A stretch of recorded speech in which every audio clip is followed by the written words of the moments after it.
Hey everyone, welcome back to the show. Today we are talking about something that might seem very simple at first, but actually causes a lot of confusion for learners at every level.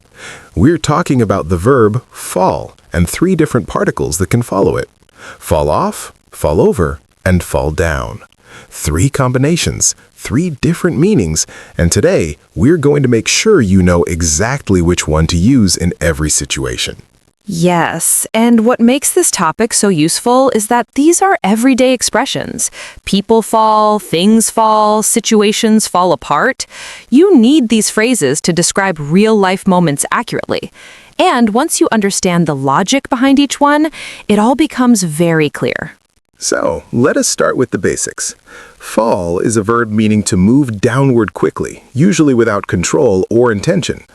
Something falls when gravity or force pulls it in a downward direction. But the particle that follows fall changes the exact nature of that downward movement.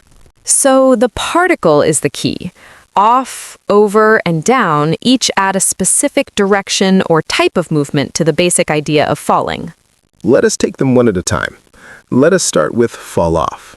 Fall off means to fall away from a surface or object that you were attached to, resting on, or connected to. The important idea is that there is a surface or object, and you separate from it as you fall. So, something was on something else, attached to something or sitting on top of something, and then it comes away and falls. The separation from the surface is the key. The picture fell off the wall. The picture was hanging on the wall. It came away from the wall and fell. Fall off. He fell off his bicycle. He was on the bicycle, he separated from it and fell. Fall off. The button fell off my coat. The button was attached to the coat. It came away from the coat and fell. Fall off. The apple fell off the tree. The apple was on the tree, it separated from the branch and fell. Fall off. So, fall off always involves a surface, an object, or a structure that something was attached to or resting on. And the falling is a separation from that thing. Fall off also has a figurative meaning that is used very commonly. When something decreases or declines in quantity or quality, you can say it fell off or has fallen off. Sales fell off sharply after the new competitor arrived. Interest in the project has fallen off. The quality of the work has been falling off lately. In all of those, fall off means to decline or decrease. So, fall off has two meanings, the physical separation from a surface and the figurative decline or decrease. Now let's talk about fall over. Fall over means to fall from an upright position onto a horizontal one. Something or someone was standing upright and then it topples sideways or forward and ends up lying down. The key here is that before the fall, the thing was standing upright, vertical, and after the fall, it's on its side or face down, horizontal. The toppling from upright to horizontal is what fall over describes. She fell over on the ice and hurt her knee. She was standing upright, she slipped and toppled onto the ground. Fall over. The stack of books fell over. The books were standing in a pile, upright. The pile toppled and the books ended up on their sides. Fall over. He fell over the cat and went flying. He was walking upright. He tripped over the cat and toppled forward onto the ground. Fall over. The vase fell over when someone bumped the table. The vase was standing upright. The bump caused it to topple onto its side. Fall over. So, fall over always involves something that was standing upright, losing its vertical position and toppling down to a horizontal position. Fall over also has a useful figurative expression. Fall over yourself or fall over each other means to be excessively eager to do something. People were falling over themselves to help the celebrity. They were falling over each other to get tickets. This means everyone was being almost comically eager and competitive about it. Now let's talk about fall down. Fall down means to move downward from a higher position to a lower position or to the ground. It describes a general downward movement. The focus is on the downward direction, going from high to low. A child falls down the stairs. The movement is from the top of the stairs down to the bottom. Downward direction. Fall down. Rain falls down from the sky. The water moves downward from above to below. Fall down. He fell and fell down in the middle of the street. He dropped from his standing position down to the ground. Fall down. The old building fell down after years of neglect. The structure collapsed downward. Fall down.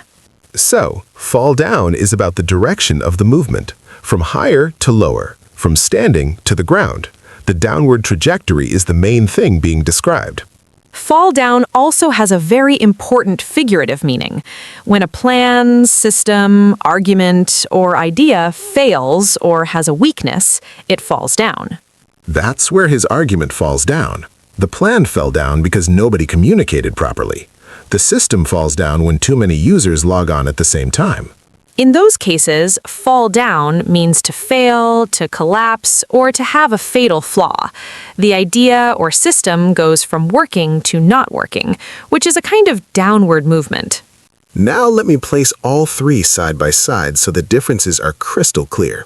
Fall off is about separation from a surface. Something was on or attached to something and it comes away.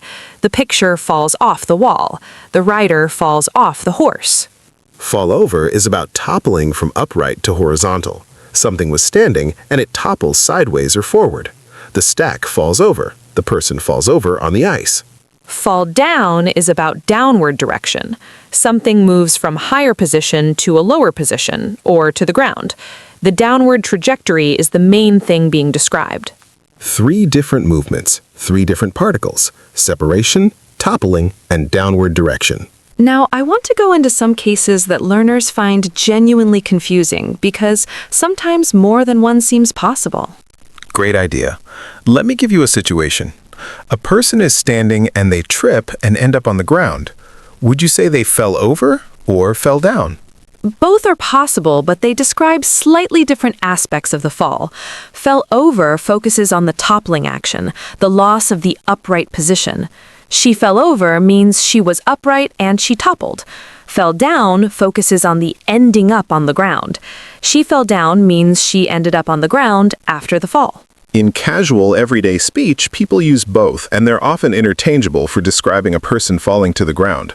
But fall over is more specific about the toppling motion, and fall down is more specific about the ending up on the ground. So, if you want to describe that someone toppled sideways or forward, lost their balance and went horizontal, fell over is slightly more precise. If you just want to say they ended up on the ground, fell down works naturally. Now, what about something falling from a high shelf? Could you use all three? Let me think about each one. The vase fell off the shelf. Yes, it was on the shelf and separated from it. That works. The vase fell down from the shelf. Yes, it moved in a downward direction. That also works. The vase fell over on the shelf. This one is different. If the vase fell over on the shelf, it means it toppled from upright to lying on its side, but it stayed on the shelf. It did not go off the shelf. Fell over on the shelf means it toppled but stayed in place. Oh, that is a really important distinction. Fall over on something means it toppled but stayed. Fall off something means it came away from the surface entirely. So you can have all three with a shelf, but they describe different outcomes. Fall off the shelf means it left the shelf. Fell down from the shelf means it moved downward and off the shelf. Fell over on the shelf means it toppled but is still on the shelf. That level of detail really shows how precise English can be when you know your particles. Now, let us talk about some common and natural phrases that use each one, because knowing these in context helps everything stick. Fall off. Fall off a ladder, fall off a wall, fall off the wagon, which is an expression meaning to return to bad habits after a period of improvement. He fell off the wagon after months of doing so well. Fall off the radar means to no longer be noticed or tracked. She fell off the radar after moving abroad. Fell over.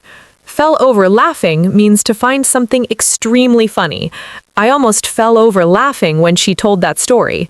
Fell over backwards means to try extremely hard to help or please someone. The staff fell over backwards to make the guests comfortable. Fall down. Fall down on the job means to fail to do what is required. The contractor really fell down on the job.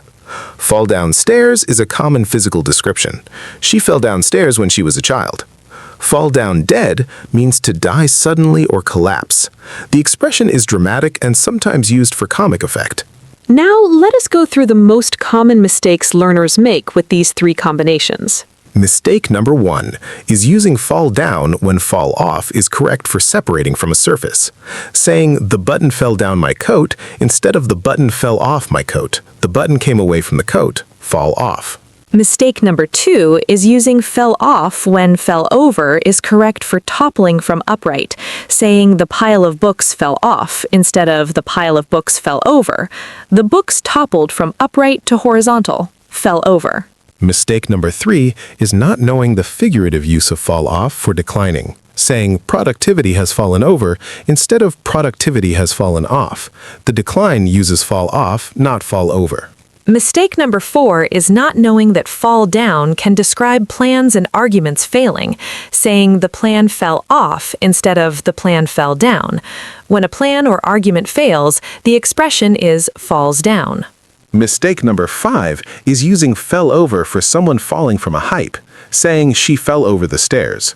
She fell down the stairs means she descended falling. Fell over the stairs would mean she tripped over the stairs themselves and toppled. The preposition over is doing a different job in these two cases. Mistake number 7 is not using fall off for figurative decline. Learners sometimes avoid this use because they only know fall off as physical separation, but fall off for declining quantities and quality is very natural and common in everyday English. Now let us do a practice round. I will describe a situation and you tell me which combination of fall to use and why. Ready. A cyclist is riding and hits a bump and lands on the road. Fell off the bike, or fell off their bicycle. They were on the bike and separated from it when they landed on the road. Fall off. Someone put a stack of documents upright on the desk. A gust of wind from the window sends them sideways onto the desk surface. The documents fell over. They were standing upright and they toppled onto their side. Fell over. A hiker slips near the top of a hill and rolls down to the bottom.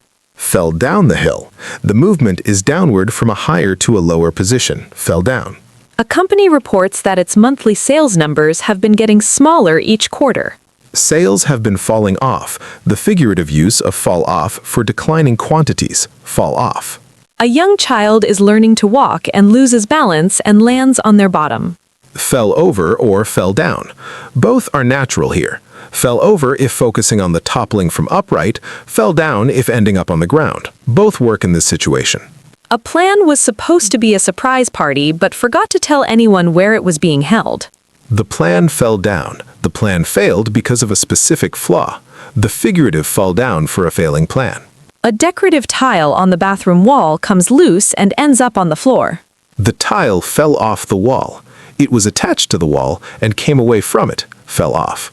A tower of toy blocks built by a child collapses sideways. The tower fell over. It was standing upright and it toppled sideways. Fell over. Every answer was right and the reasoning was solid and clear every time. And I want listeners to notice the pattern. Every time the key was asking which type of movement was happening. Separation from a surface, toppling from upright, downward direction. Those three movements are the heart of these three expressions. Separation equals fall off, toppling equals fell over, downward direction equals fall down. 3 movements, 3 particles, 1 clear rule. Now, before we finish, let me say something to anyone who found this topic more complex than expected. Please, yes, because I think some learners open this topic thinking it's simple and then discover there's real nuance here. That discovery is a good thing. It means you're paying close attention to English at a level that most casual learners do not reach. Most people just use fall and leave out the particle entirely. You're learning to use the full expression with precision. And that precision is what makes your English feel natural to native speakers. Not just the vocabulary, but the way the vocabulary fits together. The particles make a difference. The best way to reinforce what you learned today is to notice these expressions when you read and listen. Every time you see or hear fell off, fell over, or fell down, ask yourself why that particle was chosen. That noticing will make the logic part of your instinct. And don't worry if you use the wrong one sometimes in conversation. People will understand you, the communication will work. But over time, as you notice and practice, the right choices will come automatically. Thank you so much for being here today. We hope fall off, fell over, and fell down all feel completely clear and you feel ready to use them accurately and naturally. Keep going, and we'll see you in the next episode.